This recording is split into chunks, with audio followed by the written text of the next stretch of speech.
नमस्ते दोस्तों। आज मेरे भाई मेरे घर सोने आए थे, लेकिन उनके आने की वजह से मैं उन सब कामों को नहीं कर पा रही थी जो मैं आमतौर पर रात के अंधेरे में करती हूँ। इन कामों में मुझे बहुत शांति मिलती है, लेकिन क्या मैंने कभी सोचा था कि आज रात कुछ ऐसा होगा कि मैं पसीने में भीग जाऊंगी। उन्होंने मुझे बस 2 उंगलियों से पागल कर दिया और अब मैं वह सब आपको बताने जा रही हूँ। मेरा नाम यामिनी है, मेरी उम्र 24 साल है, मैं अभी तक अविवाहित हूँ। मैंने कभी शादी नहीं की और मैं सोच रही थी कि शायद मैं कभी शादी नहीं करूंगी। एक बार प्यार में धोखा खाया था और तब से मैंने प्यार करना छोड़ दिया, क्योंकि मैंने तय किया कि मैं कभी किसी लड़के की जाल में नहीं फंसूंगी। यही कारण है कि मैंने शादी नहीं की। मैं एक होटल में काम करती हूँ, एक भारतीय लड़की, सुंदर, शिक्षित और स्मार्ट। मेरे शरीर और मन पर आधुनिकता का प्रभाव पड़ा है, लेकिन पिछली रात मेरे भाई के साथ जो कुछ हुआ, उसके बाद सब कुछ बदल गया। अब मेरे विचार भी बदल गए हैं। अब मुझे लगने लगा कि अगर कोई अच्छा लड़का मिले तो शादी कर लेनी चाहिए। पिछली रात की बात बताती हूँ। मेरे भाई, जिनकी उम्र 34 साल है, डिलीवरी बॉय के रूप में काम करते हैं और मेरी भाभी का हाल ही में कैंसर की वजह से निधन हो गया है। रात का समय था, हम खाना खाकर थोड़ी देर टीवी देख रहे थे। फिर मैं और भाई छत पर टहलने गए। भाई ग्राउंड फ्लोर पर सो रहे थे और मैं फर्स्ट फ्लोर पर अपने बगल के कमरे में अपने छोटे भाई के साथ सो रही थी। रात लगभग 1 बजे के करीब हम दोनों नीचे आए और तब भाई मेरे कमरे में आकर बोले, यामिनी, मुझे नींद नहीं आ रही है, चलो कुछ बात करते हैं। हम दोनों बिस्तर पर बैठकर बात करने लगे। कभी कभी भाई अपने मोबाइल पर गेम खेलने लगते और मैं अपने मोबाइल पर लोगों के स्टेटस देखने लगी। तभी तेज बारिश शुरू हो गई और हल्की ठंडी हवा भी चलने लगी, जो हम दोनों को बहुत पसंद है। मुंबई की ठंडी हवा तो ऐसे भी बहुत अच्छी होती है। कुछ देर बाद भाई को नींद आने लगी। मैंने कहा, भाई आप अपने कमरे में जाओ, आपको नींद आ रही है। भाई ने ऊँघते हुए कहा, यामिनी, मुझे परेशान मत करो। यह कहकर उन्होंने आंखें बंद कर दी और 2 मिनट में ही गहरी नींद में चले गए।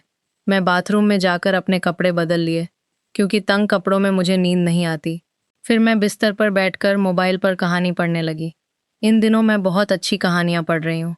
मेरे भाई सो गए थे और मैं उन कामों को नहीं कर पा रही थी जो मैं आमतौर पर रात के अंधेरे घड़ी में अकेले सोते समय करती हूँ।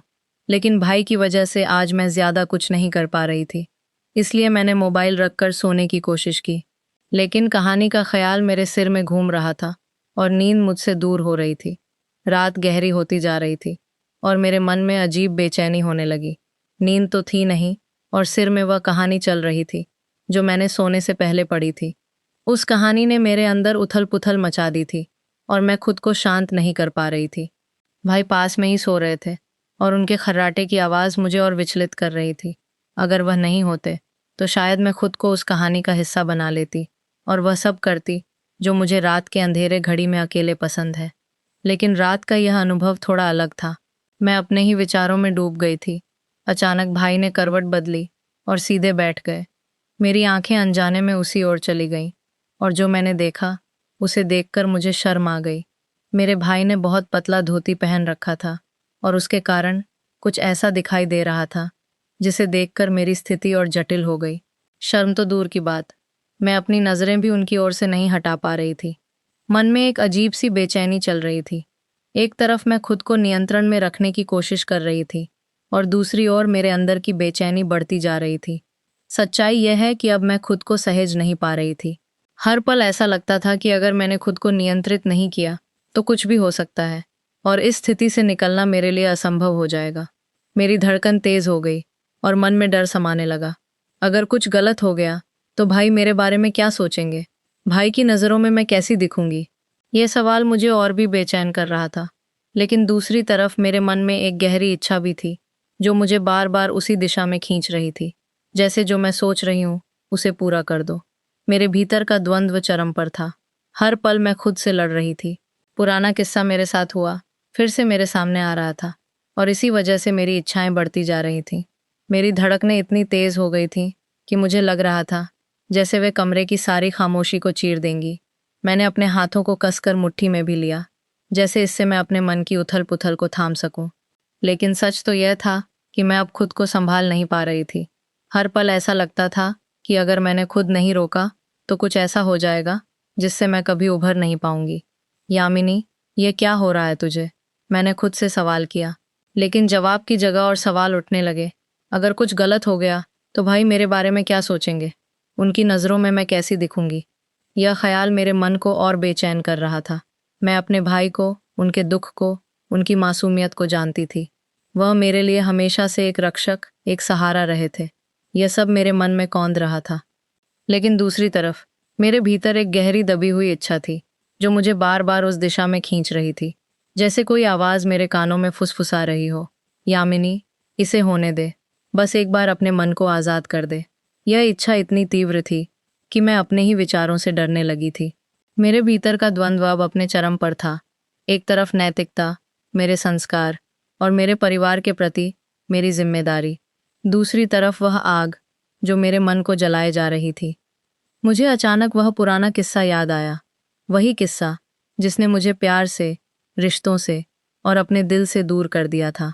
उस धोखे ने मुझे इतना तोड़ दिया था कि मैंने अपने आप को एक कवच में बंद कर लिया था। लेकिन आज, उस रात, वह कवच टूट रहा था। मेरे मन की इच्छाएं, जो मैंने इतने सालों तक दबाकर रखी थीं, अब बाहर निकलने को बेताब थीं। और यही इच्छाएं मुझे उस दिशा में ले जा रही थीं जिसे मैं गलत जानती थी, फिर भी रोक नहीं पा रही थी। मैंने एक गहरी सांस ली और अपनी नज़रें भाई से हटाने की कोशिश की। मैंने खिड़की की ओर देखा, जहां बारिश अब पूरी तरह थम चुकी थी। ठंडी हवा अब भी कमरे में आ रही थी, लेकिन वह मेरे मन की आग को शांत करने में नाकाम थी। मैंने अपने आप को समझाया, यामिनी, रुक जाओ। यह सिर्फ एक पल की कमजोरी है, ऐसे ही बीतने दे। लेकिन मेरे मन का दूसरा हिस्सा चीख रहा था, क्यों रुकना? क्यों हर बार अपने दिल को मारना? क्या तूने इतने सालों में अपने लिए कुछ नहीं चाहा? मैं बिस्तर पर बैठी रही, अपने घुटनों को सीने से लगाए और अपने मन से जूझती रही। भाई की गहरी नींद और उनके खर्राटों की आवाज़ अब मुझे और भी बेचैन कर रही थी। मैं जानती थी कि वह कुछ नहीं जानते, वह इस सब से अनजान है। लेकिन मेरे मन का यह द्वंद्व, यह उथल पुथल, यह सब मेरे अंदर ही था। अचानक मुझे लगा कि मुझे इस कमरे से बाहर निकलना होगा। मैं धीरे से उठी ताकि भाई की नींद न टूटे और खिड़की के पास खड़ी हो गई। मैंने अपनी आंखें बंद की और ठंडी हवा को अपने चेहरे पर महसूस करने की कोशिश की। मैंने खुद से कहा, यामिनी, तू मजबूत है। तूने पहले भी मुश्किलों का सामना किया है। यह भी एक पल है, यह भी बीत जाएगा। लेकिन क्या यह पल वाकई बीत जाएगा, या यह मेरे मन में हमेशा के लिए एक निशान छोड़ जाएगा? मैं नहीं जानती थी, लेकिन उस रात मैंने एक बात सीखी कि मेरे भीतर की इच्छाएं, मेरे डर और मेरी कमजोरियां ही मुझे इंसान बनाती हैं, और शायद इन सब से जूझना ही मेरी असली ताकत है। दोस्तों, मेरी कहानी आपको कैसी लगी? कहानी का दूसरा हिस्सा भी जल्दी ही मैं आपके बीच लाऊंगी। हमें कमेंट करके ज़रूर बताएं और साथ ही इस वीडियो को लाइक करें, चैनल को सब्सक्राइब करें और नोटिफिकेशन बेल को भी ज़रूर दबाएं ताकि अगली अपडेट सबसे पहले आपको मिले।